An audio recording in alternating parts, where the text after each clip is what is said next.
میدان بدر میں کفار کی قتل گاہوں کے تعین۔ رات کو آپ صلی اللہ علیہ وسلم صحابہ کو لے کر اس میدان میں گئے اور دست مبارک سے اشارہ کر کے فرماتے تھے کہ فلاں کافر کی قتل گاہ یہ ہے، فلاں کافر اس جگہ جو ہے وہ واصل جہنم ہوگا انشاءاللہ۔ صحابہ فرماتے جہاں جہاں آپ صلی اللہ علیہ وسلم نے ان کی مقتل گاہیں بتلائی تھیں سب کے سب انہی جگہوں پر مارے گئے۔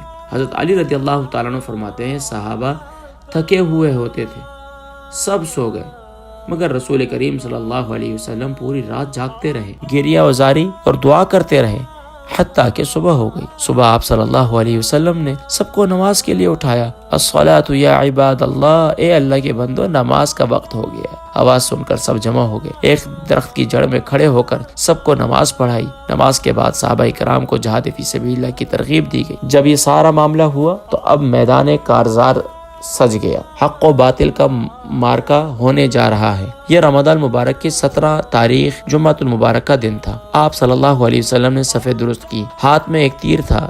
صف میں سواد بن غزیہ رضی اللہ تعالیٰ عنہ ذرا آگے کو نکلے ہوئے تھے۔ آپ صلی اللہ علیہ وسلم نے عذرائے محبت ان کے پیٹ میں ہلکا سا کوچا دے کر فرمایا اے سواد سیدھے ہو جاؤ۔ سواد نے عرض کی یا رسول اللہ صلی اللہ علیہ وسلم، آپ نے مجھے ٹھوکر مار کر تکلیف پہنچائی، آپ کو اللہ تعالیٰ نے انصاف کے لیے ساتھ بھیجا ہے، مجھے موقع دے میں بھی اپنا بدلہ لوں گا۔ آپ صلی اللہ علیہ وسلم نے اپنا کپڑا ہٹا کر پیٹ کھول دیا اور فرمایا بدلہ لے لو۔ سواد رضی اللہ تعالیٰ عنہ آپ صلی اللہ علیہ وسلم کے سینے سے لگ گئے اور پیٹ مبارک کو بوسہ دیا۔ آپ صلی اللہ علیہ وسلم نے فرمایا یہ کیا ہے؟ کہا یا رسول اللہ صلی اللہ علیہ وسلم، میں نے آپ سے بدلہ تھوڑی لینا تھا، آپ دیکھ رہے ہیں کہ جنگ سر پر ہے، میری تمنا ہے کہ آپ کے ساتھ جو آخری لمحہ گزرے تو میرا جسم آپ کے جسم سے مس ہو جائے۔ آپ صلی اللہ علیہ وسلم نے ان کے لیے دعا فرمائی۔